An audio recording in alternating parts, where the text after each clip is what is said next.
dipersembahkan oleh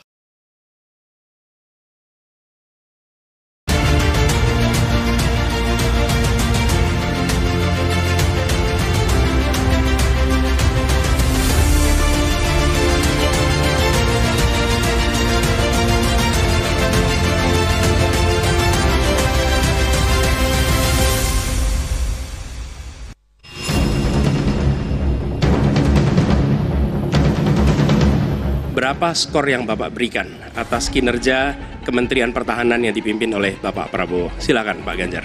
Mas Anies gak usah takut. Disebut aja angkanya berapa gitu loh. Kayak saya gitu loh. Jangan di bawah 5, sebut aja berapa. 11 Mas, dari 100. Jadi semua data yang saudara ungkapkan itu keliru. Saya siap berjumpa dengan Bapak. Mari kita bahas satu persatu, akan saya buktikan. Saya butuh hari ini, Pak. Nggak bisa. Saya tidak dikasih waktu.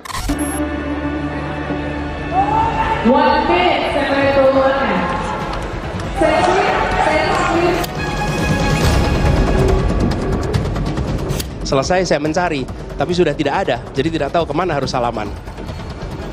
Oh, dia nggak datang ke saya lebih tua dari dia.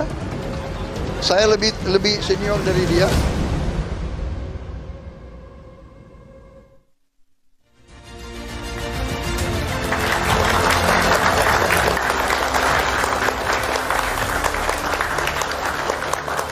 Selamat malam. Debat calon presiden ketiga kemarin menjadi sorotan. Ada yang menganggap Anies dan juga Ganjar ganas.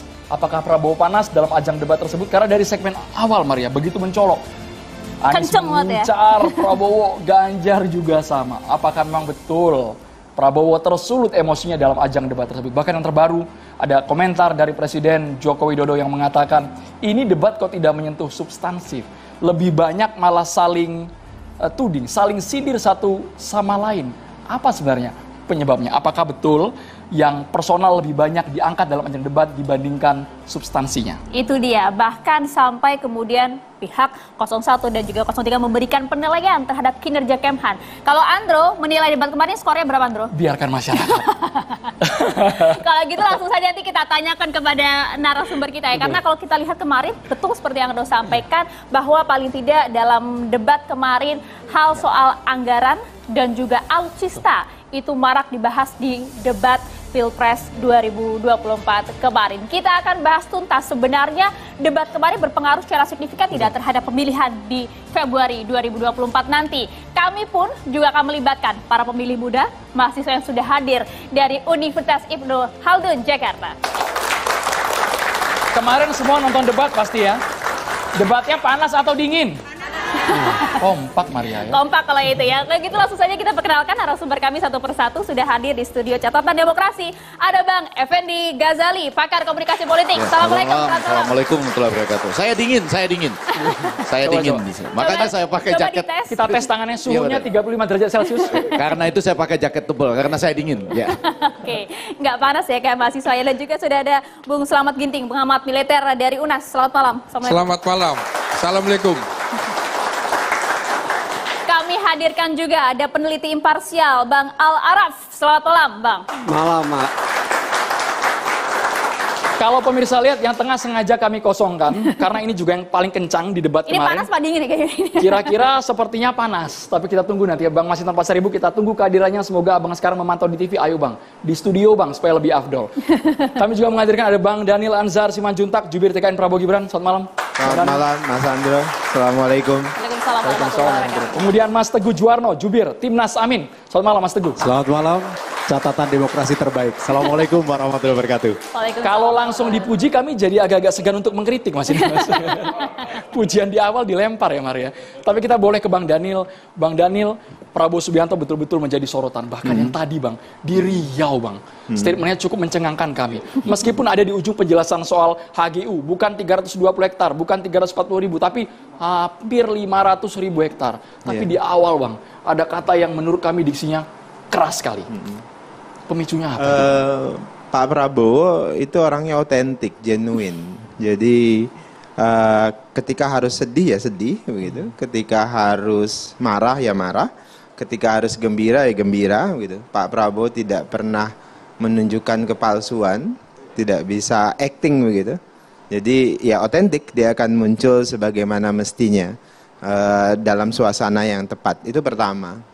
Kemudian kedua, kalau kita lihat debat kemarin itu kan seperti seperti debat antara presiden dan 2 orang pengamat, kira-kira begitu. Jadi memang Pak Prabowo dalam posisi tentu diserang. Itu hal yang wajar dan mahfum. Kami melihatnya mahfum saja.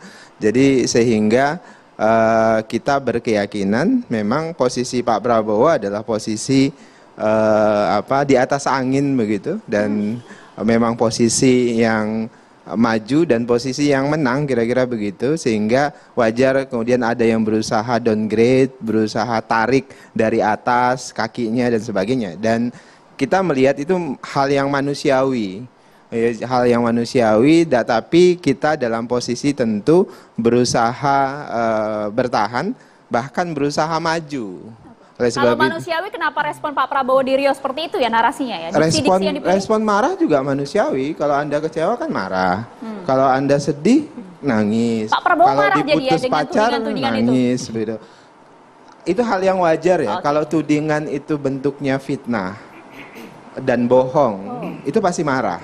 Kenapa? Karena sebagian besar yang disampaikan oleh Mas Anies, sebagian besar yang disampaikan oleh Pak Ganjar, itu kebohongan, itu fitnah. Bagian mana Bang? Butuh konkret realnya, bagian mana yang bohong, yang fitnah? Satu persatu Bang, kita mulai satu persatu. Satu ya, Pak Ganjar ya, kita mulai dari Pak Ganjar. Bang Masinton bisa bergabung, Bang Masinton? Sudah hadir. Ini lagi ngomongin Ganjar Pranowo ini, Bang Masinton.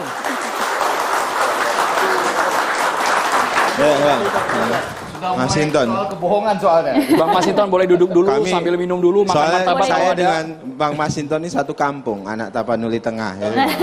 Bedanya dia kelihatan Batak sekali. Saya mulai tadi. Jadi soal kebohongan dan fitnah. Wajar. Hal yang wajar kalau kemudian yang disampaikan benar, itu tidak ada masalah.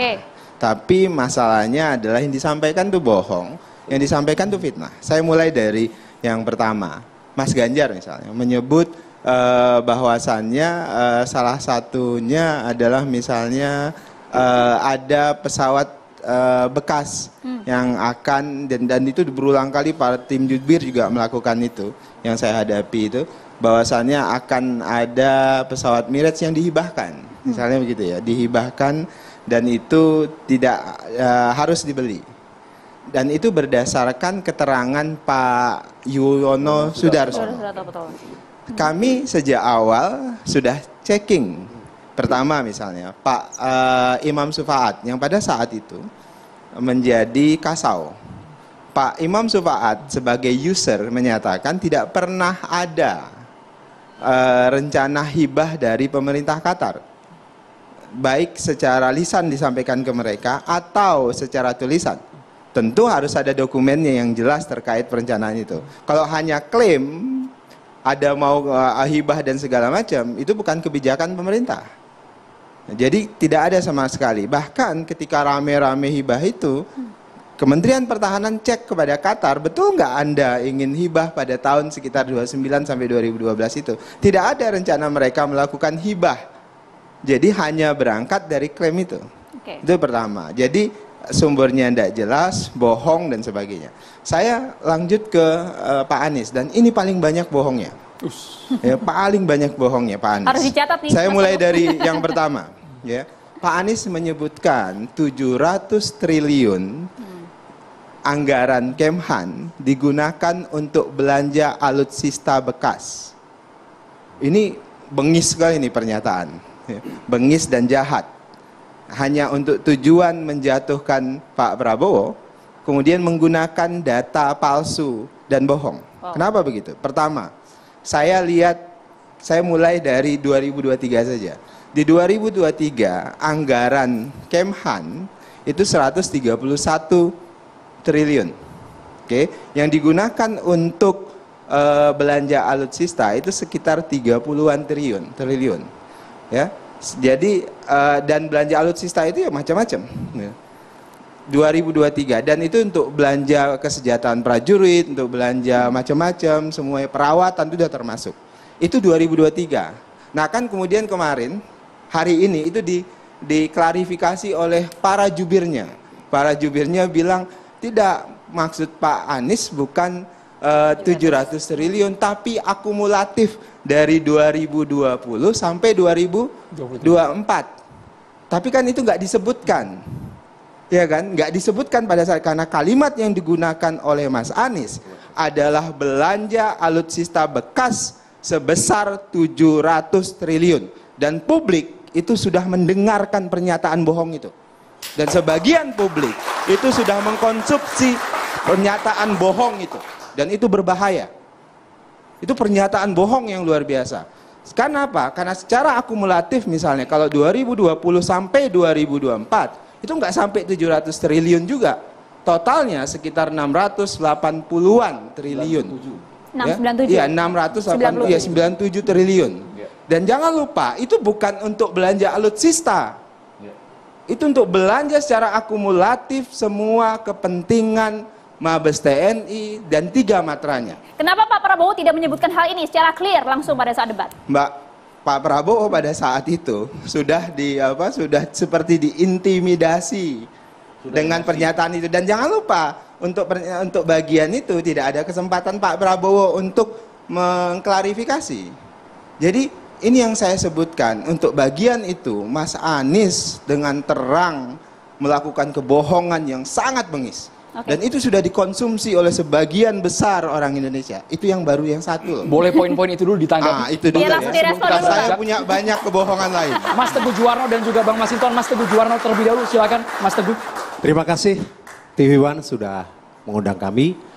Dan alhamdulillah bisa bersama dengan para narasumber yang istimewa. Yang pertama, saya cukup tergugah nih dengan pernyataan sahabat saya Mas Daniel ini. Saya kenal beliau dulu waktu jadi ketua pemuda Muhammadiyah, ini aktivis yang tangguh, santun. Nggak ada tuh dia punya diksi sadis, serem gitu. Bengis, Bang. Tapi rupanya sesudah bergaul panjang dengan Pak Prabowo, rupanya terbiasa dengan diksi-diksi yang lebih tajam ya. Yang saya ingin sampaikan pada kesempatan ini, bahwa dalam debat kemarin kalau kita cermati, apa yang ditanyakan, apa yang disampaikan oleh Pak Anies adalah hal-hal yang terkait dengan tata kelola Kementerian Pertahanan. Sebenarnya kalau kita cermati, Pak Anies sebagai calon presiden tentu dia mendapatkan masukan, mendapatkan feeding dari sahabat-sahabat, dari Dewan Pakar, dan dari juga teman-teman penggiat demokrasi. Nah, berdasarkan informasi-informasi tersebut, itulah yang kemudian beliau sajikan, beliau sampaikan di dalam debat kemarin. Kalau kita melihat secara objektif, yang disampaikan rasanya adalah, bukan rasanya, saya meyakini itu adalah hal-hal yang memang terkait dengan persoalan-persoalan publik. Nah, kalau kita berandai-andai, ketika apa yang disampaikan Mas Anies itu sekiranya ada yang keliru, adalah menjadi momen yang baik sekali buat Pak Prabowo sebagai incumbent Menteri Pertahanan yang kebetulan sedang nyalon jadi calon presiden, untuk menjelaskan kalau itu nggak benar yang mana, begitu kan? Sesederhana itu saja, bukan malah kemudian membawa ke ranah personal dengan menggunakan kata-kata omon-omon, menggunakan kata-kata profesor. Kita semua tahu Mas Anies belum profesor. Itu adalah ungkapan nyinyir yang sebenarnya untuk kita membahasakan untuk menunjukkan ketidaksenangan begitu. Tetapi poinnya, beliau kemudian menjadi kehilangan kesempatan untuk justru menunjukkan bahwa makanan beliau sehari-hari yang namanya pertahanan keamanan itu bisa beliau sampaikan dengan lugas, dengan meyakinkan, dengan elegan sebagai seorang negarawan. Itu terlewat begitu saja. Soal data 700 triliun tadi? Nah, terkait dengan data 700 triliun, saya rasa clear sekali. Yang disampaikan tentu itu adalah sebuah data selama 5 tahun anggaran Kementerian Pertahanan. Bahkan kalau ditambah dengan kredit ekspor atau hutang Kementerian Pertahanan, sebagaimana dirilis oleh Sri Mulyani, hutangnya saja sudah 25 miliar US dollar atau sekitar 380 390 triliun. Jadi yang 500 triliun plus 380 triliun sebenarnya. Nah, konteks sebagaimana kita tahu yang kemudian diulang-ulang oleh Mas Daniel seolah-olah itu adalah kebohongan, ini konteksnya sebenarnya adalah kita bicara soal akurasi. Jangan lupa Mas Daniel, Pak Prabowo juga melontarkan satu statement yang ini sangat merugikan masyarakat yang identik dengan dunia pesantren. Apa itu? Ketika beliau menyebut persoalan teroris, dia sebut Ploso. Ploso nggak ada teroris, Pak Daniel. Mungkin Poso, tapi kan itu slip of tongue. Dan kami memahami itu sebagai satu situasi di dalam perdebatan yang bisa saja kemudian orang menjadi tidak akurat. Kami tidak eksploitasi itu sebagai sebuah kebohongan atau sebuah tindakan yang sadis, apalagi yang bengis. Sama sekali tidak. Kami memahami itu sisi manusiawi yang bisa terjadi pada siapa saja. Jadi poin yang saya ingin katakan. Dibacakan saja ya kalimat silakan. tentang yang 700 triliun itu ya. Ya, monggo. Supaya akurat. Bagaimana 700 triliun rupiah anggaran Kemenhan tidak bisa mengatasi itu, ya, justru digunakan untuk membeli alutsista bekas yang di saat tentara kita lebih separuh yang tidak memiliki rumah dinas. Ya. Apakah konteks artinya ingin, konteksnya gimana? Ya, konteks yang ingin disampaikan adalah ini soal skala prioritas yang ditunjukkan oleh kepemimpinan, ya kan? Ketika Anda menjadi sebuah pimpinan di kementerian, Anda akan memiliki prioritas-prioritas, memiliki value untuk membela mana yang akan didahulukan. Apakah akan mendahulukan kesejahteraan prajurit? Atau mendahulukan untuk pembelian alutsista yang kemudian dari sisi akuntabilitasnya juga kemudian dipertanyakan. Nah sebenarnya ada hal yang sangat bagus sekali apabila kalau kemudian kita kaitkan dengan apa yang terjadi hari ini. Misalkan kemudian di Riau Pak Prabowo ternyata di belakang itu beliau mengeluarkan statement-statement yang cukup mengejutkan kita dalam artian, ternyata publik kemudian menjadi tahu, ternyata calon presidennya begini toh. Ketika di dalam perdebatan beliau tidak mau ungkapkan, tetapi di belakang perdebatan malah diungkapkan bahkan dengan diksi yang menurut saya amat kurang elok apabila disampaikan oleh seorang calon presiden begitu. Saya pun tidak tega untuk mengucapkannya. Mulai dari titik-titik etik sama hari ini ya goblok, kemudian mengilustrasikan binatang saja dikasih makan nurut. Ini hal-hal yang semoga masyarakat melihat secara objektif bahwa kita akan memilih calon panglima orang nomor 1 di negara ini. Jadi mungkin itu yang saya bisa elaborasi. Ya, terlebih dahulu. Ke Bang Masinton terlebih dahulu biar nanti menjawabnya tuntas, Bang. Silakan. Ya, jadi terima kasih. Pertama, perdebatan itu tentang tema pertahanan. Tema pertahanan itu tidak ada rahasia negara di situ dalam perdebatan itu. Kalau itu membahas tentang rahasia negara, maka tidak perlu ada tema pertahanan dibahas dalam tema debat capres. Semua itu hal yang umum. Kemudian, kenapa ada dalam era demokrasi modern, ada perdebatan antar kandidat? Karena disitulah dilihat performan dari seorang calon pemimpin. Bagaimana IQ-nya, EQ-nya, gitu loh. Bagaimana kecerdasan emosionalnya, bagaimana penguasaan pada substansi materi. Bagaimana respon cepatnya. Maka dalam perdebatan selalu dibatasi oleh durasi waktu. Maka seorang calon pemimpin harus menyampaikan gagasannya, substansi dari materi yang disampaikannya secara lugas, cepat dan tepat. Karena apa?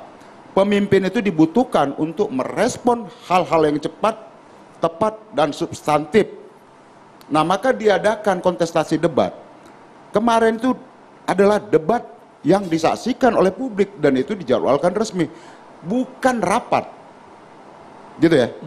Maka seluruh pertanyaan dalam debat tadi harus dijawab, gitu. Tapi akurasi datanya seperti apa, Bang? Bukan kemudian nanti kita ajak ngomong ngopi rapat, itu bukan debat. Maka disitulah kesiapan tadi, karena kita mencari pemimpin yang benar-benar serius. Maka debat itu publik akan melihat kesiapan dari calon pemimpin tadi. Respon cepat dari seorang calon pemimpin. Nah tadi terkait data apa segala macam.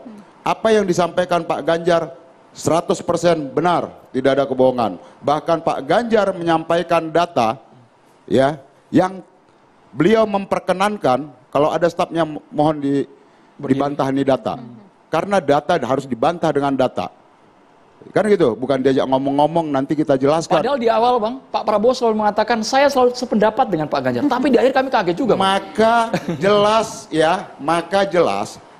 ya, dalam debat itu siapa yang menjadi follower dan siapa yang menjadi leader. Pak Prabowo jelas beliau adalah follower dari Pak Ganjar Pranowo. Di mana Pak Ganjar sebagai leader yang memandu memandu dan memenangkan perdebatan pada saat itu secara substansi. Maka 14 Februari karena Pak Prabowo sudah setuju dengan Pak Ganjar, maka Pak Prabowo mencoblos Pak Ganjar di TPS. Tapi Bang Masinton, itu kok dikasih nilai 5? Pertimbangannya apa dikasih nilai 5? Yang satu ngasih nilai 5, yang satu ngasih nilai 11 dari 100. Sesat lagi, hanya di catatan.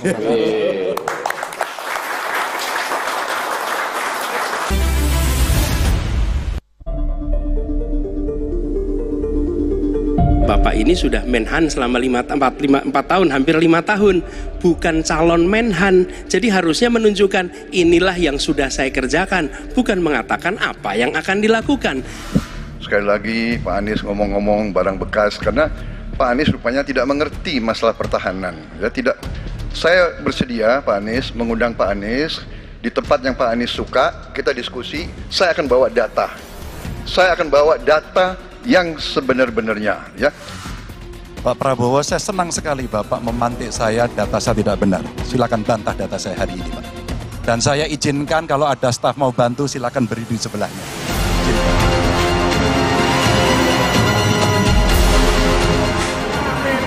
Jadi semua data yang saudara ungkapkan itu keliru semua.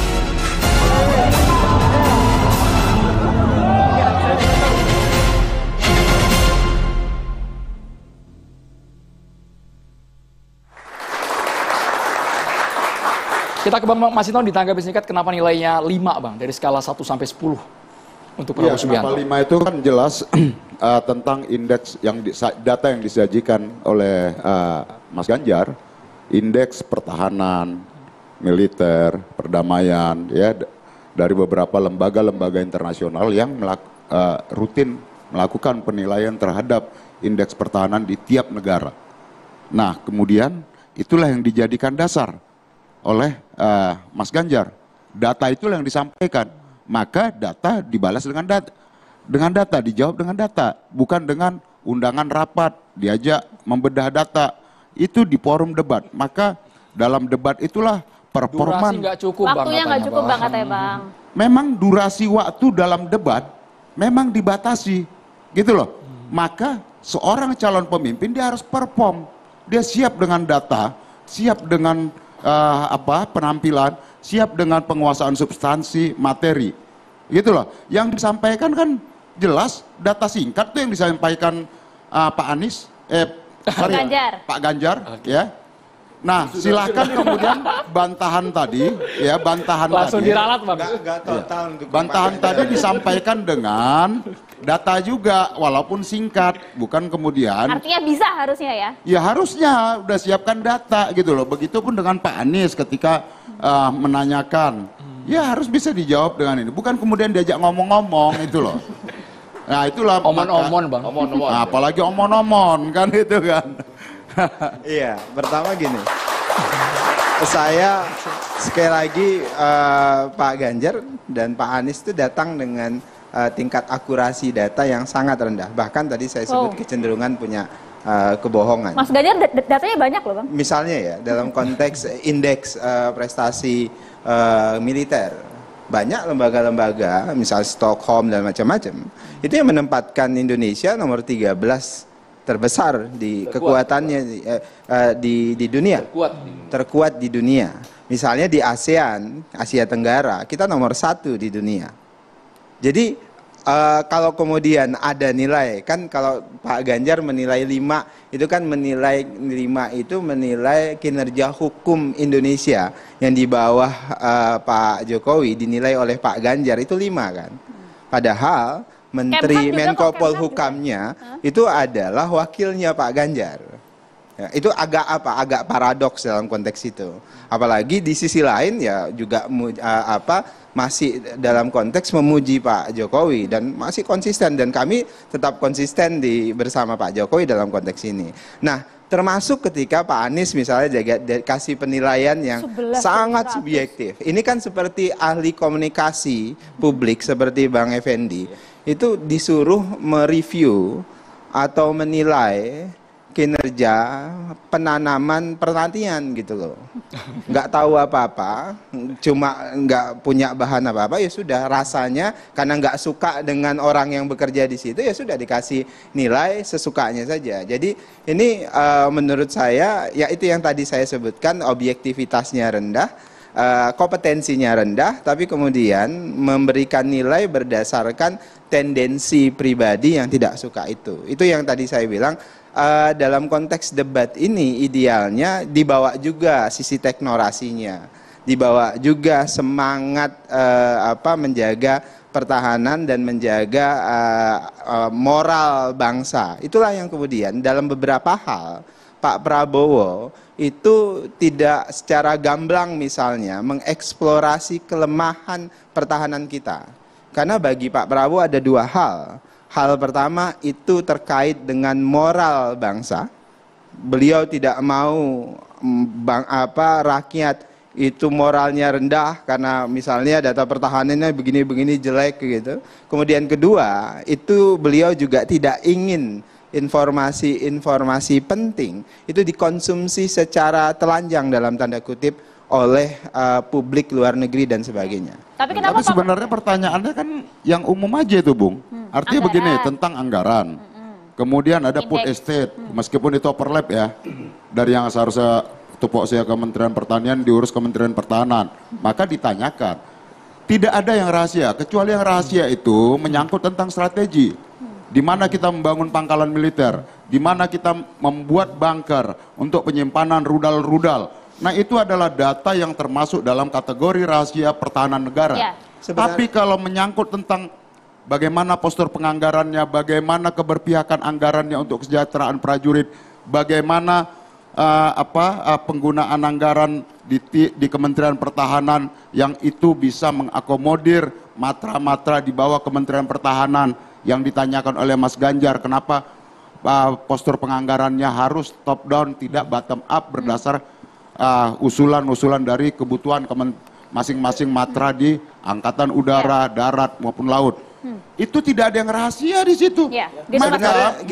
Maka tema pertahanan itu menjadi topik bahasan karena yang dibahas yang umum, bukan yang rahasia. Jadi kalau kemudian tidak mampu menjawab dengan hal-hal yang umum tadi, kan yang ditanyakan kenapa Pak, maaf nih Bung Daniel, kenapa ditanyakan detail kepada Pak Prabowo yang saat ini sebagai calon presiden, beliau juga adalah Menteri Pertahanan.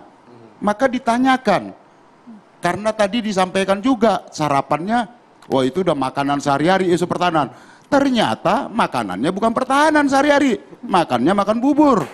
Maka jawabannya juga jadi nggak nyambung. Saya sedikit. Saya tentu juga ingin sedikit mengelaborasi ya. Yang pertama, saya mungkin ingin berangkat dari satu tweet yang buat saya menggelitik gitu. Kalau besok mau ujian, adik-adikku tersayang, persiapkanlah bahan-bahan, belajar dengan baik begitu ya, Bu Huji. Jangan kemudian malah malamnya ngedit dinner sama bosnya. Makanya begitu ujian kagak bisa jawab, ya kan? Nah, apa yang ingin kita sampaikan? Siapa itu maksudnya, Mas? Aku nggak paham tadi. Enggak, terus terang aku nggak paham. Udah ada tuh di berita-berita. Iya, yang mana Mas? Yang makan malam dengan bos. Oh, Pak Jokowi maksudnya. Betul. Ya, karena bos Pak Prabowo ya, Pak dengan Jokowi. Bosnya. Nah, saya padahal Oke. Begini. Kenapa pertama saya ingin sampaikan kenapa kemudian dalam konteks penilaian Mas Anies sebenarnya berseloroh mengucapkan 11 dari 100 ya? Which is itu memang sangat obvious lah ya, artinya itu tetapi harus dilihat dari perspektif value yang memang diperjuangkan oleh Mas Anies, yaitu bagaimana menghadirkan keadilan, value bagaimana membela kesejahteraan. Pertama, Ya kan, dari anggaran Kementerian Pertahanan yang demikian besar, kita bisa melihat berapa anggaran yang dialokasikan untuk kesejahteraan prajurit. Perumahan prajurit saja masih kurang dari 51% yang sampai saat ini prajurit yang punya rumah. Kemudian kalau kita bicara tunjangan kinerja, Kementerian Pertahanan adalah salah satu kementerian yang tukinnya tidak ada yang mencapai di atas 80%. Sementara kementerian-kementerian lain, menterinya berjuang untuk kemudian tunjangan kinerja ASN-nya sampai 100%. Kemudian kalau kita bicara lagi misalkan soal bagaimana kita tahu uang lauk pauknya TNI, kita pilu mendengarnya, hanya 52.000. Saya tidak ingin membandingkan dengan institusi yang sama-sama dulu berasal dari ABRI, itu hanya 1/4-nya. Belum lagi kalau kemudian kita bicara bahwa yang namanya teman-teman TNI itu, istri-istrinya terutama yang pangkat-pangkat yang bawah itu, nggak ada itu ketika suaminya bertugas di luar mereka dapat tunjangan vitamin untuk memastikan bahwa misalkan yang hamil juga bisa mendapatkan vitamin sehingga tidak akan terancam stunting dan sebagainya. Dan yang terakhir, kita tidak pernah melihat anak-anak para TNI yang berpangkat tamtama itu mereka bisa mengantarkan anak-anaknya hingga jenjang perguruan tinggi. Yang karena memang apa? Karena memang jangankan untuk mengantarkan anaknya sampai sekolah tinggi-tinggi, untuk punya rumah sampai pensiun aja mereka jarang sekali. Mas Teguh, tapi maksud saya ini kan soal pemihakan yang jelas. Nah, buat Mas Anies itu adalah hal-hal yang menunjukkan betapa Pak Prabowo abe soal itu. Tapi kalau 11 dari 100, 1,1 kan kayak gak ada kerjanya gitu loh Mas. Ya kalau istilahnya banyak kerjanya, jelas kerjanya, maka ketika ujian dalam perdebatan tadi terjawab semua pertanyaan itu dengan lancar. Iya, saya mau jawab 2 serangan dari rekan saya ini. Singkat Bang, poinnya. Pertama, saya mulai dari Bang Masinton tadi. Sebenarnya apa yang dipertanyakan oleh Pak Ganjar itu sudah dijawab secara ringkas oleh Pak Prabowo. Misalnya terkait dengan kenapa sih target MEF itu tidak tercapai. Pak Prabowo sudah jelaskan. Kita mengalami pandemi COVID selama beberapa tahun, ya kan? Minimum essential force itu tidak tercapai. Ya, kemungkinan tidak akan tercapai kata Pak Ganjar. Kenapa? Karena selama 2 tahun itu kita mengalami pandemi COVID dan anggaran Kementerian Pertahanan itu mengalami refocusing yang luar biasa. Semua sumber daya dialihkan untuk penanganan COVID-19.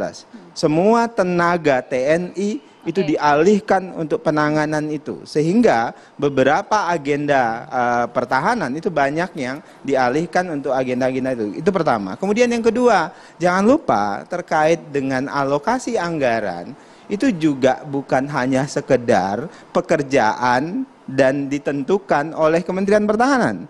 Ada Kementerian Keuangan. Kementerian Pertahanan ingin menyampaikan, kami menyampaikan postur pertahanannya begini-begini. Kita ingin begini-begini. Tentu harus dibicarakan dengan Bappenas, tentu harus bicara dengan Kementerian Keuangan, termasuk pembiayaan dan sebagainya. Jadi tidak tunggal terkait dengan Kementerian Pertahanan, termasuk terkait dengan ini. Jadi ini yang tadi saya maksud adalah Pak Prabowo punya perencanaan matang terkait dengan banyak hal termasuk kesejahteraan prajurit.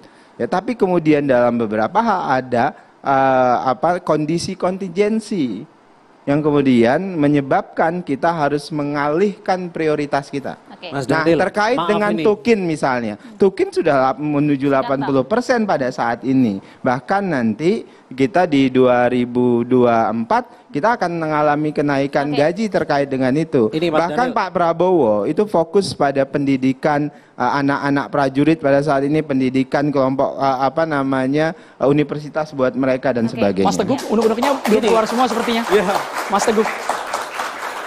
Yang Mas Daniel utarakan ini memang indah ya, tetapi implementasinya yang kita temukan tidak demikian. Maksud saya begini Mas Daniel, lihat kalau kita bicara tupoksi tugas pokok fungsi begitu, apabila di tengah keterbatasan dalam upaya untuk mencapai minimum essential force, karena kita tahu itu akan ibaratnya gun and butter lah, akan harus memilih apakah memilih senjata atau memilih kesejahteraan begitu ya. Tapi poin yang saya ingin tekankan adalah ya ini soal skala prioritas Pak Prabowo. Buktinya dia masih bisa untuk bikin Komcat mengalokasikan anggaran sampai 1 triliun. Buktinya dia masih bersibuk ria dengan food estate yang itu sebenarnya adalah bukan tugas utama beliau, walaupun kita tahu Pak Jokowi menugaskan dan ternyata buyar nggak karuan, malah kemudian terjadi ancaman kerusakan lingkungan. Dan kemudian hal-hal yang ya dengan segala hormat tidak kemudian sejalan dengan apa yang Anda katakan tadi bahwa kekuatan pertahanan keamanan kita disegani karena ternyata Anda balik lagi di saat Pak Prabowo dikasih kesempatan untuk harusnya menerangkan itu, Anda katakan Pak Prabowo tidak akan mau membuka kelemahan atau kekurangan. Sebenarnya tidak. Yang namanya kita bicara soal keadaan pertahanan keamanan kita, ini kan juga memberi efek deterrence kepada negara lain, tapi sekaligus juga memberikan arah visi ke depan. Kita ini mau kemana gitu. Mas Teguh Juwarno, ini sekali lagi Mas, apakah betul Mas Teguh, Bang Daniel dan juga Bang Masinton, kita minta pandangan juga bapak-bapak yang ada di sini. Semua data di Kementerian Pertahanan bersifat rahasia dan tidak bisa dibuka di ajang, di forum debat. Sesaat lagi ditanya. Jawabin nanti kita ya. harus jeda hanya di Catatan Demokrasi.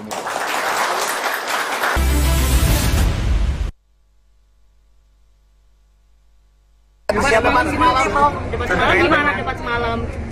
Debat semalam tidak ada perdebatan di kalangan publik. Paslon 3 menang di semua lini. Nggak ada perdebatan tentang itu. Soal data gimana, Bro? Kenapa? Prabowo ngajak ngopi itu adu data. Lah itu iya ajakan, menurut saya ya silakan aja kalau Pak Anies mau datang yang diajakkan. Tetapi menurut saya itu debat. Debat itu ya datanya dibuka di debat itu, bukan ngajak ngomong berdua. Dan tidak semua yang ditanyakan tuh rahasia. Rahasia itu ada undang-undangnya yang disebut rahasia negara, itu misalnya orang disersi, strategi pertahanan, intelijen, itu rahasia negara. Kalau anggaran itu dibuka ke publik, karena itu tanggung jawab ke publik, bukan ngajak ngomong berdua bicara data. Yang satu udah bicara data, ini datanya, lalu dia nanti kita omong berdua, nggak boleh dong. Ini debat harus ke publik, jelaskan juga itu salahnya data. Di sini saya punya gitu. Kalau ngajak ngomong berdua, namanya itu rembukan, bukan debat. Jadi semalam Ganjar menang. Ya itu tadi Pak Mahfud MD bahkan sempat berkomentar, Pak Jokowi pun juga sempat berkomentar soal ini. Harusnya kita bahas ya, tapi kita berikan kesempatan terlebih dahulu ya kepada mahasiswa untuk bertanya. Silahkan kita akomodir. Ya, terima kasih sebelumnya. Perkenalkan, nama saya Mutiara Farastasya dari Fakultas Ilmu Komunikasi Universitas Ibnu Khaldun Jakarta. Izin bertanya kepada Bapak Slamet sebagai pengamat militer ya Pak ya. Terkait pada saat debat Capres nih Pak, ada batasan-batasan yang rahasia negara yang dapat dibukakan atau dirahasiakan. Nah menurut Bapak itu batasan negara yang dirahasiakan tuh apa dan dibukakan tuh apa dari konsep, dari tema pertahanan pada saat debat Capres. Nah yang kedua, pertanyaan saya sebagai generasi Z nih Pak ya, kita kan nantikan pada tahun ke depan banyak dari Gen Z yang banyak yang memilih nih. Nah tahun ini ya, oh ya mohon maaf tahun ini, tahun 2024 dari Gen Z banyak yang memilih nih ya Pak ya. Kebetulan saya juga pertama kali nih Pak memilih Capres. Nah dari situ saya agak bingung nih Pak, kadang dari setiap hasil debat Capres itu ada evaluasi naik turunnya seperti itu. Nah bagaimana nih Pak supaya kita bisa secara konsisten ya, secara objektif nih untuk memilih terkait Capres dari hasil debat Capres sebagai Gen Z saat ini. Terima kasih sebelumnya. Assalamualaikum. Terima kasih banyak. Langsung saja dijawab. Bung Ginting. Baik, adik-adik mahasiswa, kebetulan saya cukup lama juga menjadi wartawan politik dan juga bidang pertahanan. Setahu saya, hal yang dirahasiakan itu spesifikasi teknis, kemudian juga dokumen kontrak pembelian, itu rahasia sekali. Itu tidak boleh dibuka kepada publik. Spesifikasi teknis misalnya, ada berapa kekuatan untuk hulu ledaknya dan segala macam. Karena biasanya hanya misalnya pembelian Mirage 2000 versi 5 misalnya. Tapi tidak diungkapkan kelebihannya apa, kekurangannya apa, daya gempurnya seperti apa, tidak, itu dirahasiakan. Nah, persoalan misalnya pembelian pesawat tempur Mirage 2000 versi 5 yang saya tahu, dalam pembelian alutsista itu tidak ada sebenarnya kata bekas atau baru. Tapi yang paling terpenting adalah misalnya karena itu dimiliki oleh Qatar, Qatar wilayahnya itu tidak luas, maka kemudian daya jangkau yang digunakan pesawat itu tidak terlalu jauh, tidak terlalu banyak yang dipakai, sehingga kemudian ini ketika Indonesia ingin membeli itu tidak langsung seperti kita membeli motor atau mobil bekas langsung, tapi kemudian harus koordinasi dengan negara pembuatnya seperti Prancis. Maka kemudian dari Qatar menghubungi Prancis dan Indonesia juga menghubungi Prancis, kemudian itu diretrofit atau dinolkan kembali, apakah ini layak dipakai atau tidak, yang bertanggung jawab adalah pembuat seperti Prancis. Sehingga tidak ujuk-ujuk atau tidak serta-merta kita bisa membeli peralatan itu. Nah, setahu saya pesawat Mirage yang kita beli itu kondisinya yang utama adalah untuk pesawat latih sambil menunggu pesawat Rafale itu. Jadi ini memang sama-sama buatan Perancis sambil menunggu yang 5-7 tahun kemudian pemerintahan pasti akan berganti. Jadi itu yang saya pahami ketika saya kemudian sekian lama menjadi wartawan bidang militer juga bidang politik. Saya pernah juga bagaimana proses pembelian, jadi saya tahu soal masalah teknis itu tidak bisa kemudian diumbar, dan juga dokumen itu, dokumen pembelian kontrak itu tidak boleh serta-merta dibuka. Bung Ginting, mohon maaf, tapi artinya sebenarnya pembahasan mengenai anggaran, kemudian indeks pertahanan itu boleh dong dibuka? Oh ya, itu boleh. Berarti ada yang bisa dan ada yang tidak, tapi ada yang bisa juga di sana ya? Ya betul. Jadi kalau spesifikasi teknis itu nggak bisa. Nah kemudian masalahnya adalah kalau saya melihat ketika geopolitik kita ada kemudian hubungan yang tidak harmonis antara Tiongkok dengan Amerika di Indo-Pasifik, dan sementara sejumlah pesawat tempur kita itu sudah waktunya istirahat dan kita tidak punya lagi cadangan. Bagi saya kemudian masuk akal kemudian mencari barang untuk sementara, untuk sementara. Nah, lagi-lagi kemudian kita harus berpikir ketika Indonesia ini merdeka, mestinya kita bukan ingin menjadi negara adidaya. Postur militer kita adalah postur militer yang ramping, kecil.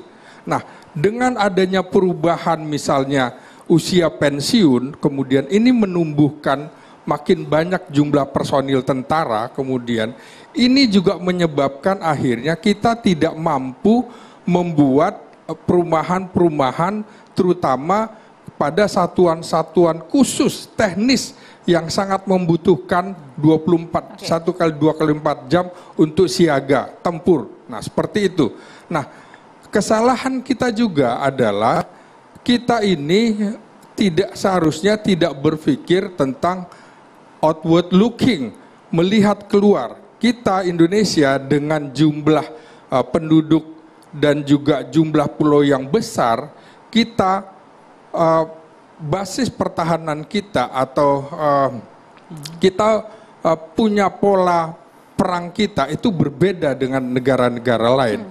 Pola perang kita adalah kita hanya kemudian menangkal dalam pengertian menyambut musuh di dalam baru kita gempur. Karena itu kita harus punya daerah basis pertahanan yang ini tidak dimiliki oleh kodam-kodam di Indonesia. Bang Ginting, dari Sumatera sampai Papua, kita tidak punya itu. Sesungguhnya Bang Ginting dalam ajang debat kemarin tema pertahanan keamanan, siapa yang paling perform di antara 3 capres ini? Bang Egy dan juga Bang Alaran juga akan minta tanggapannya nanti. Ya, saya melihat begini ya, yang paling siap menurut saya tentunya adalah seharusnya Prabowo, karena ini untuk menjelaskan apa yang seharusnya telah dilakukan dalam 4 tahun menjelang 5 tahun belakangan ini. Kemudian Tapi penampilan Anies Baswedan itu kalau ibarat tinju seperti Mike Tyson. Dia menyerang sejak ronde awal, kemudian kalau Ganjar Pranowo itu seperti Muhammad Ali. Dia slow di ronde-ronde tengah sampai akhir, baru kemudian melancarkan killing punch. Nah ini yang... Bang Al-Araf sama, ada Mike Tyson, ada Muhammad Ali. Kalau Bang Al-Araf jangan-jangan lapangan hijau nih. Pertama, saya rasa debat tadi malam secara objektif kita harus nilai bahwa Pak Ganjar lebih unggul, disusul Pak Anies, dan terakhir Pak Prabowo. Gitu ya, menurut saya secara objektif. Hampir semua data menunjukkan itu. Artinya orang menganggap bahwa Pak Ganjar dan Pak Anies mempersiapkan dengan matang argumentasi, ide, gagasan termasuk data. Jadi poin plus buat Pak Ganjar dan Pak Amin tadi malam tuh. Poin minus buat Pak Prabowo. Anda bisa lihat di berbagai media, saya nggak perlu nyebutkan medianya, nanti nggak enak sama TV One kan ya kan. Banyak data menyebutkan seperti itu. Nah kenapa demikian? Karena seyakin-yakin saya bahwa timnya Pak Ganjar dan timnya Pak Anies memberikan feeding yang cukup matang terhadap kedua kandidat ini, dan itu diterima. Perlu diingat, dua orang ini bukan memiliki background pertahanan loh, tapi tadi malam sangat amazing berbicara tentang pertahanan. Sementara Pak Prabowo yang memiliki background pertahanan justru tidak bisa membantah pertanyaan-pertanyaan dengan data-data yang harus dia miliki. Seorang menteri pertahanan kan banyak tuh dirjennya. Saya mau debat nanti malam, data taruh aja di meja. Nah itu dia, semua berbicara mengenai data Bang Araf, apa yang dipertanyakan oleh Mas Ganjar dan juga Mas Anies pada saat debat itu merupakan suatu kerahasiaan atau tidak? Atau seharusnya bisa disajikan saja datanya oleh Pak Prabowo? Sangat bisa disajikan. Kenapa? Karena pertanyaan Pak Anies itu sesuatu yang tidak rahasia.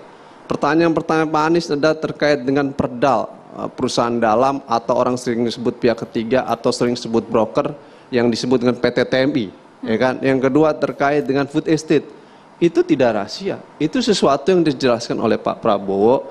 Apakah benar ada permainan pihak ketiga dalam pengadaan alutsista? Kita harus membongkar sesuatu yang di bawah permukaan ke atas permukaan. Saya terima kasih buat Pak Anies. Debat kali ini memberikan ruang yang luar biasa terhadap kita tentang sektor pertahanan.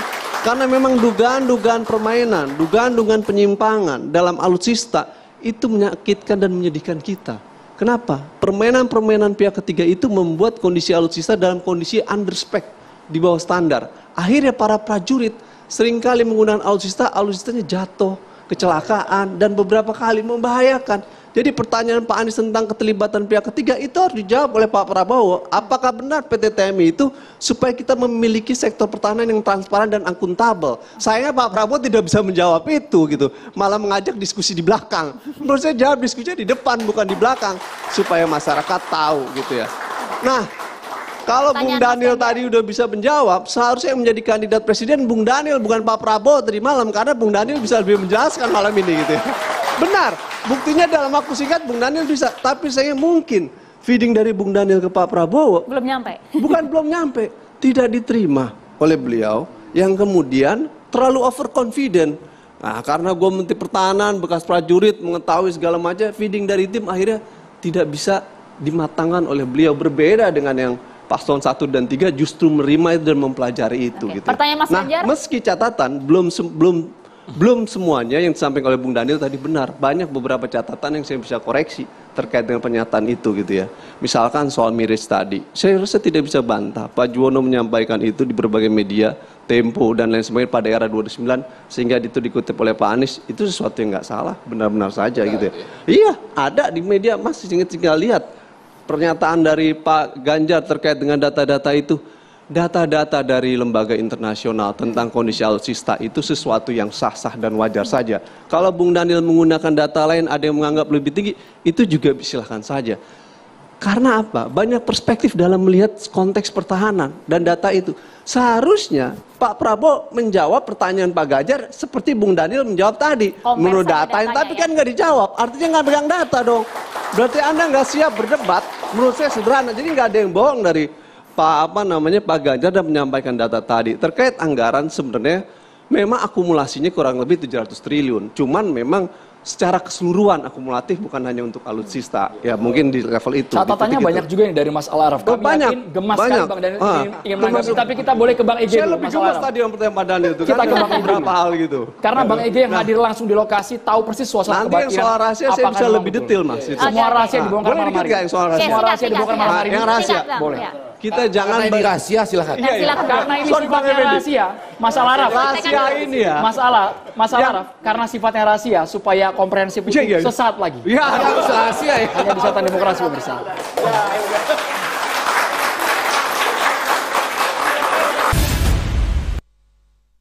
Mas Al-Araf, data rahasia yang tidak dibuka di debat malam hari ini katanya mau dibongkar. Enggak, Bang. Rahasia, sebelum ke Bang Ege ya. Banyak yang rahasia nih. Sekarang yang rahasia-rahasia kan lagi tren kan dibongkar-bongkar di media sosial. Nah, mana yang rahasia? Ukuran rahasia tentu harus berbasis undang-undang dong. Nggak bisa penguasa main mengklaim ini rahasia, ini enggak. Itu namanya sewenang-wenang, ya kan? Basis kita ada di Undang-Undang Keterbukaan Informasi Publik. Pasal 17 Undang-Undang Keterbukaan Informasi Publik menyebutkan informasi yang dikecualikan dan bersifat rahasia adalah terkait bidang pertahanan keamanan untuk, saya bacakan nih Mas, biar detail, ya kan? Informasi tentang strategi, intelijen, operasi, taktik, dan teknik yang berkaitan dengan penyelenggaraan pertahanan dan keamanan. Tadi Mas sudah menyebut sebagian. Jadi levelnya di strategi, taktik, operasi. Terkait dengan anggaran yang diungkapkan oleh Pak Ganjar, nggak ada yang rahasia. Pak Prabowo harus menjawab itu. Terkait dengan postur juga sama. Terkait dengan keterlibatan pihak ketiga, PT TMI, itu bukan rahasia. Harus dijawab oleh Pak Prabowo apakah benar ada permainan, dugaan permainan pihak ketiga yang menimbulkan ketidaktaatan sektor pertahanan tinggi. Kita pengen tentara kita kuat. Siapa yang pengen tentara? Semua pengen tentara kuat. Profesional modern. Salah satu syarat utama supaya tentara kuat, hapus semua praktek penyimpangan dan korupsi di sektor pertahanan. Supaya prajurit punya pesawat yang kuat. Sehingga pertanyaan Pak Anies itu baik. Begitu juga sama pertanyaan Pak Ganjar. Menurut enggak, pertanyaan Pak Ganjar tentang angka alutsista itu juga penting. Kenapa Mas Daniel? Yang ngomong bicara buat target tidak tercapai itu bukan Pak Ganjar atau bukan Pak Anies. Pak Prabowo sendiri. Prabowo menyebutkan beberapa bulan lalu, mohon maaf, target MF tidak capai 100%, 76%, ya kan? Sehingga kemudian ini menjadi masalah. Itu menimbulkan bahan buat paslon 1 dan dia kok nggak tercapai Anda anggaran tinggi, utang besar. Utang pada masa pemerintahan Pak Prabowo, Kementerian Pertahanan lebih tinggi dibanding sebelumnya. Tapi target tidak tercapai, utang tinggi, anggaran tinggi, target tidak tercapai. Itu yang kemudian menjadi masalah. Berarti perencanaan Anda buruk dalam membangun sektor pertahanan. Nah, itu menjadi catatan ya. Alasannya karena pandemi. Lebih mirip jadi tim sukses yang lain dia. Jadi kenapa? Karena dia tidak melihat dari sisi ada kontingensi tadi, COVID-19. Itu pertama. Itu yang diabaikan ketika Al-Araf sebagai dari luar pengamat. negeri nggak dipakai buat COVID, Saya Bang. jelaskan dulu. Ente diam dulu. Gantian. Jadi sama-sama. Pertama, yang harus dipahami adalah tidak fair ketika menilai target tidak tercapai itu. Pertama yang harus dipahami adalah Pak Prabowo sendiri katanya. Iya, tapi beliau menjelaskan terkait dengan COVID-19 adalah salah satu variabel yang menyebabkan target kita tidak tercapai, kemudian kita mengalami refocusing terhadap itu. Itu pertama untuk menjawab kritikan Anda. Kemudian kedua juga yang harus dipahami adalah di Undang-Undang Pasal 17 huruf C dan seterusnya Undang-Undang 14 2008 itu dijelaskan juga informasi yang dirahasiakan itu selain strategi, intelijen, operasi. Ini saya baca ya. Operasi, taktik dan teknik yang berkaitan dengan penyelenggaraan sistem pertahanan dan keamanan negara meliputi tahap perencanaan, pelaksanaan, pengakhiran atau evaluasi dan sebagainya. Itu bagian yang jadi perhatian dan itu tidak disebutkan oleh Al-Araf. Kemudian kedua, saya jelaskan dulu. Alutsista memang jumlah alutsista disebutkan oleh Pak Ganjar itu rahasia. Saya tanya, jumlah alutsista yang disebut Pak Ganjar rahasia nggak? Saudara, itu bukan debat kemana-mana. Enggak. Ganjar nanya tentang jumlah alutsista. Bukan bagian itu yang saya maksud. Ini proses perencanaan. Ganjar itu bertanya tentang IMF. Saya mau lanjut pertanyaan berikut. Kemudian nggak menjawab. Yang ditanyakan Ganjar rahasia nggak? Ada yang rahasia Jumlah dong. alutsista. Oh iya, iya dong. Jumlah angka itu alutsista. terkait dengan perencanaan dan postur Itu angka-angka alutsista yang dibeli oleh Anda. Nggak mungkin rahasia dong. Itu postur pertahanan kita. Postur kita nggak pertahanan, mungkin menelanjangi Anda punya kekuatan pesawat kita. rahasia nggak? Berapa jumlah kita pesawat nggak yang mungkin menelanjangi kekuatan kita. Nah itu bedanya Pak Prabowo dengan yang lain. Pak Prabowo berdiri atas nama bangsa dan negara, tidak atas nama elektoral ansih. Karena ada yang harus dia jaga, itu pertama. Yang kedua, saya mau jawab supaya tidak berkembang polemik terkait dengan TMI. Karena itu yang banyak berkembang.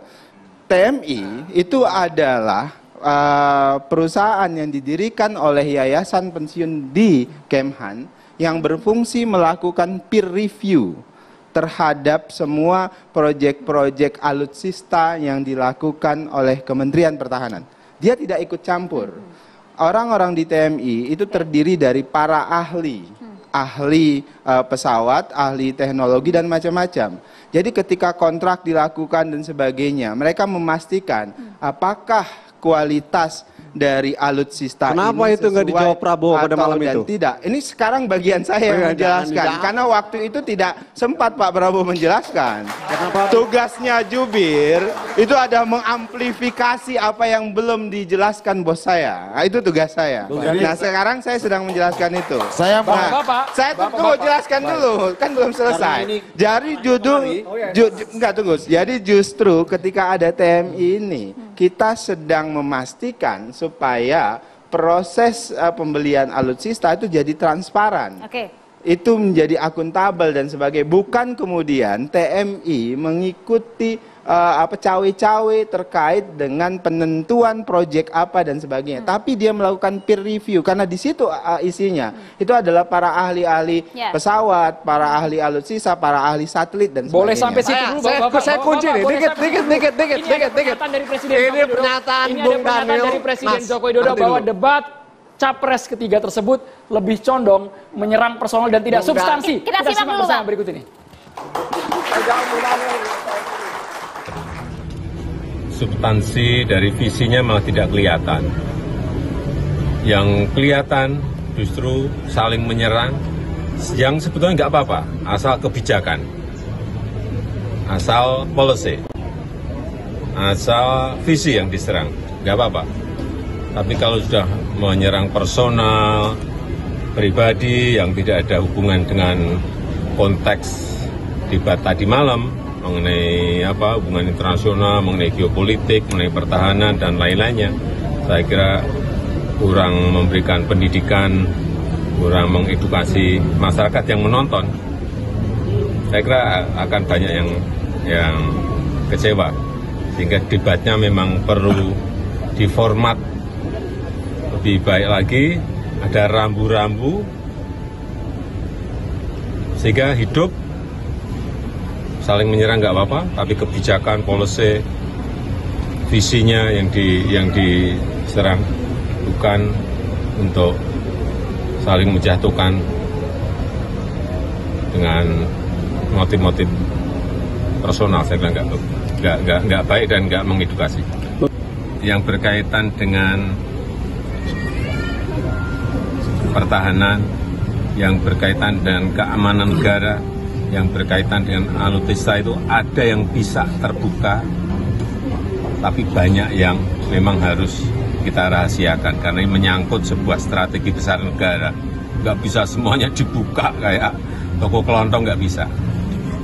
Bang Ege langsung ditanggapi, apakah perlu format debat diatur, diperbaiki? Iya, karena jangan-jangan cuma satu kali ngomong, sekaligus ingin membuktikan bahwa dalam debat pun, walaupun waktu terbatas, ini banyak orang ilmu komunikasi, dan debat sebagai suatu ilmu yang ilmiah, ini bisa dimanfaatkan, mungkin dimanfaatkan dengan sangat baik. Nah, kalau menyambung apa yang disampaikan oleh Pak Jokowi, ya kita harus membandingkan apa yang dimaksud dengan serangan personal itu dari debat-debat yang sebelumnya juga dong, 10 tahun lalu, 5 tahun lalu, sampai sekarang gitu. Apakah itu serangan personal atau tidak? Itu kan adil untuk melihat ke belakang juga. Tapi yang mau saya sampaikan di sini adalah bahwa kami sebagai komunikolog dengan sangat ringan hati menyebutkan bahwa ketika para cawapres berdebat, Ya, lepas dari program debat itu ada kelebihan atau kekurangannya, kita sebut Gibran Raka Buming Raka yang terbaik waktu itu. Nah, yang kemarin debat Capres yang kedua, itu dengan ringan hati juga kita sebutkan bahwa yang terbaik adalah Ganjar. Itu kan dengan sangat ringan hati. Kenapa? Nah, kita baru masuk nih, kenapa ya, sebelum nanti format debatnya. Tadi kan pertanyaan format debat sama dengan pertanyaan Mutiara. Saya mau bilang begini, memang dalam konteks tertentu, ada agak beban sedikit Daniel, Pak Prabowo masuk ke gelanggang itu. Karena kan dia adalah menteri yang jangan-jangan seluruh batang tubuhnya adalah kamus berjalan untuk pertahanan dan keamanan gitu ya. Lebih daripada itu, leading, dalam survei-survei leading gitu ya. Maka saya mengaminkan Anda loh, nggak boleh pakai kata mengaminkan ya. Saya mengiyakan Anda bahwa yang lain itu akan menarik-narik kakinya gitu ya Daniel ya, akan menarik-narik kakinya. Dan strategi itu dipakai, terutama ini, memang saya sudah mengatakan strateginya akan Anies yang akan mengambil inisiatif pertama untuk menyerang. Saya cuma agak kaget bahwa itu dimulai dari introduksi segmen 1 gitu ya. Nah, iya kayak Mike Tyson. Nah, Ganjar, saya sudah yakin itu. Kita sampaikan juga ya di Apa Kabar Indonesia Pagi, TV One ya, bahwa Ganjar akan menunggu. Ini dua saling jab-jab dulu ya kalau Mike Tyson itu. Kemudian dia pada saat terakhir baru akan masuk. Nah, yang ada masalah sedikit menurut saya adalah karena saya hadir di lapangan, kebetulan nanti bisa dikonfirmasi, Pak Prabowo maupun Pak Anies itu menurut saya kurang fit. Mungkin capek karena dari lapangan. Sementara Ganjar itu betul-betul Top Gun lah gitu ya, bukan cuma pakaiannya, Top Gun juga fisiknya pada malam itu gitu.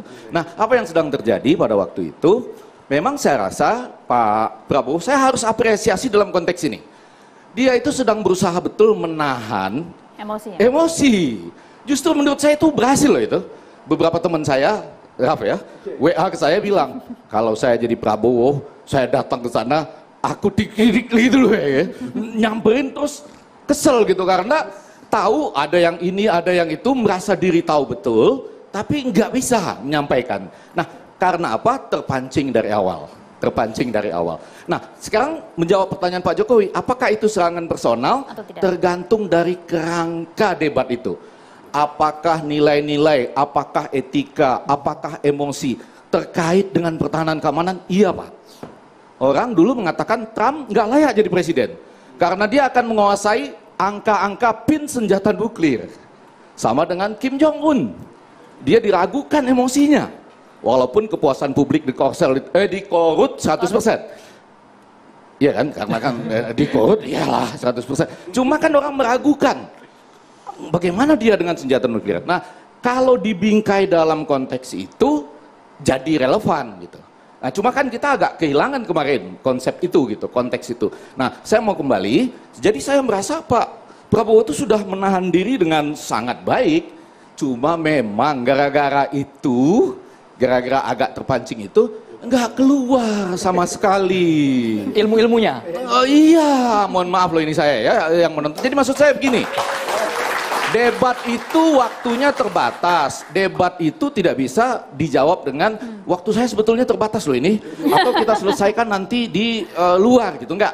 Tetap saja maksud saya gini loh. Keluar itu menurut ya Stockholm Peace Institute, International Institute.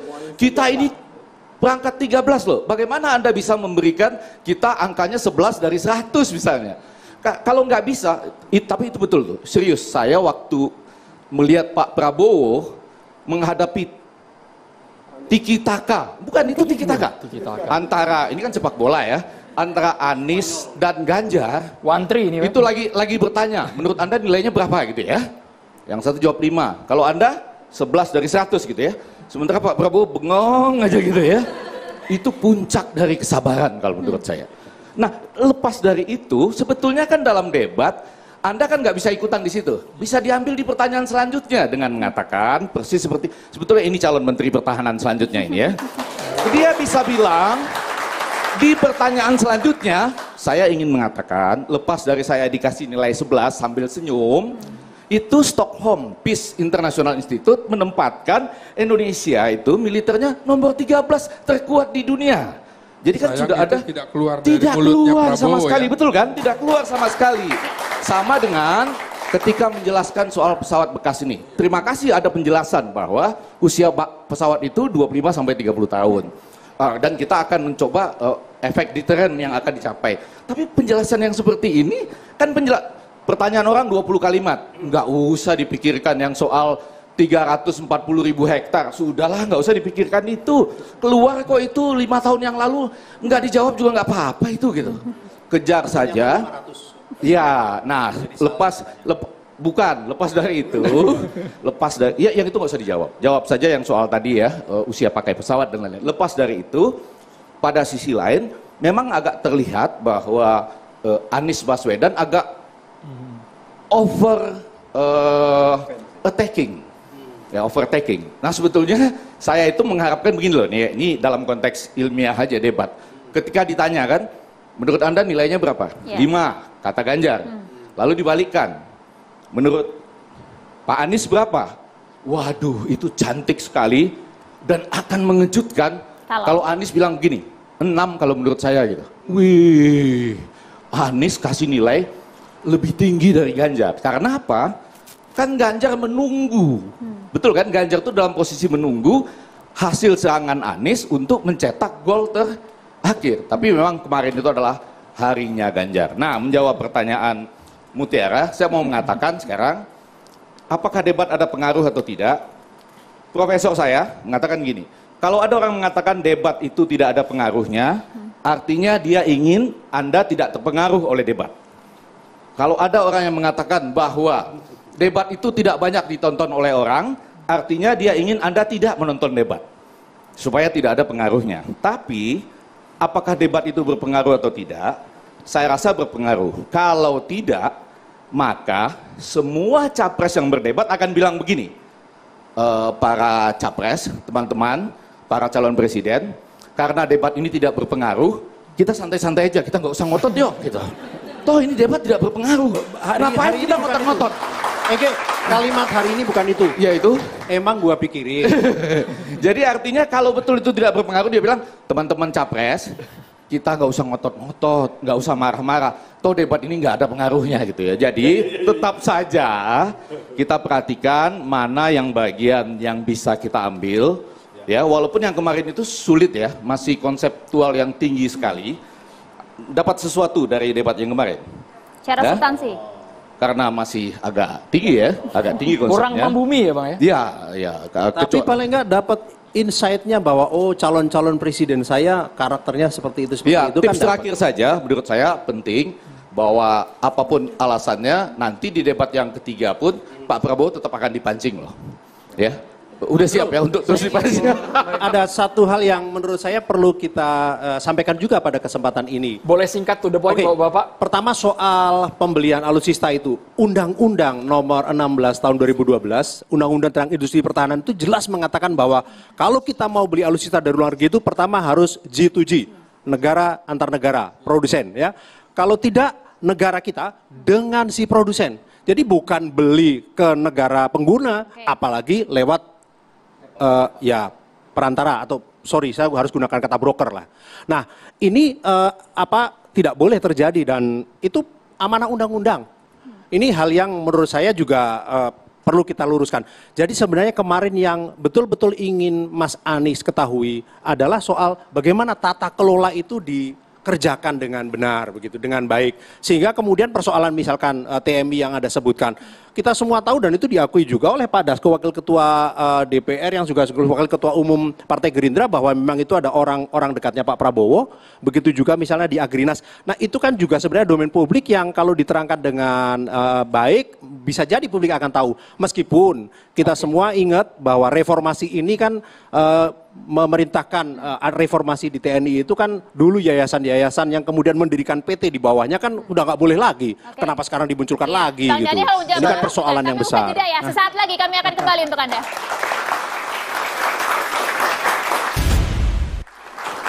Bang Daniel. Ya, pertama yang jelas semua transaksi dan kontrak dengan luar negeri itu G2G memang. Ya, itu G2G dan itu jelas. Kemudian kedua saya mau akhiri dengan pernyataan Bang Egy tadi. Dari debat ini, betul Pak Prabowo adalah menjadi sosok yang paling sabar. Dan itu adalah ciri-ciri negarawan. Dan ketika diserang kanan kiri, beliau tetap sabar, mempertahankan apa yang tidak perlu beliau sampaikan untuk keutuhan bangsa dan negara. Mohon maaf, dan Bang kita Daniel, butuh durasinya habis. Pak Kiai Sumarno, kami persilakan Pak Kiai Sumarno. Silakan Pak Kiai. Assalamualaikum warahmatullahi wabarakatuh. Waalaikumsalam warahmatullahi wabarakatuh. Alhamdulillah haqqa hamdi wassalatu wassalamu ala khairi ibadi sayyidina wa maulana Muhammadin khaira wa ala alihi wa sahbihi wa man tabi'ahu huda ila akhiri ayami amma ba'd. Para pemirsa catatan demokrasi di mana Anda berada, para narasumber kita dan TPN-TPN dari seluruh capres-capres kita yang hadir pada kesempatan malam hari ini, dan juga para mahasiswa yang ikut hadir pada kesempatan ini.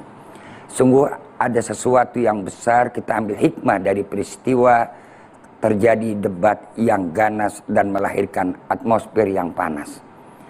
Itulah sebagai referensi buat kita selaku masyarakat yang ditampilkan di tengah-tengah kita, siapa yang layak besok kita pilih dan siapa yang tepat besok jadi pemimpin kita. Semuanya ada di tangan Anda. Tanggal 14 besoklah yang akan menentukan. Yang kedua, ada hikmah yang besar. Bahwasanya atmosfer ini tidak akan bisa menjadi terlalu panas dan tidak akan memanas asalkan wasitnya pun tidak ikut menendang bola di dalam gelanggang. Yang saya khawatir sekarang ini adalah permainan boleh panas, di lapangan boleh panas, asalkan wasitnya jangan ikut juga menendang bola. Ini yang akan bisa menciptakan atmosfer ini menjadi panas. Yang ketiga, inilah gambaran kehidupan di alam dunia. Betapa panasnya kursi kekuasaan. Kalau tidak pandai-pandai kita bisa berpegang teguh dengan amanah, maka siap-siap besok para pemimpin-pemimpin ini akan jauh lebih dipanaskan di hadapan Allah Subhanahu wa taala. Kullukum ra'in wa kullukum mas'ul an ra'iyati. Setiap di antara kamu, kata Nabi, kau adalah merupakan pemimpin. Maka engkau nanti akan bertanggung jawab dari apa yang telah engkau pimpin. Kalau hari ini terjadi perdebatan yang panas, besok kau nanti akan lebih panas dihadapkan ketika engkau selesai jadi pemimpin. Ini pesan moral yang digambarkan. Artinya apa? Kita harus bisa memilih pemimpin dengan 4 syarat: sidik, amanah, tabligh, fatonah. Wassalamualaikum warahmatullahi wabarakatuh. Waalaikumsalam warahmatullahi wabarakatuh. Terima kasih banyak Pak Kiai Sumarno, Bang Ige, Bang Ginting, dan juga Bang Alaraf. Terima kasih banyak Bang Masinton, Bang Dali terima kasih, Bang Teguh terima kasih juga untuk mahasiswa dari Universitas Jakarta. Ya pemirsa, kami akhiri catatan demokrasi malam hari di saya Maria Segaf. Dan saya Andrew Merkuri, sepakat bahwa kepalanya malam ini dingin semua ya, nggak ada yang panas hatinya. Sampai jumpa, selamat malam.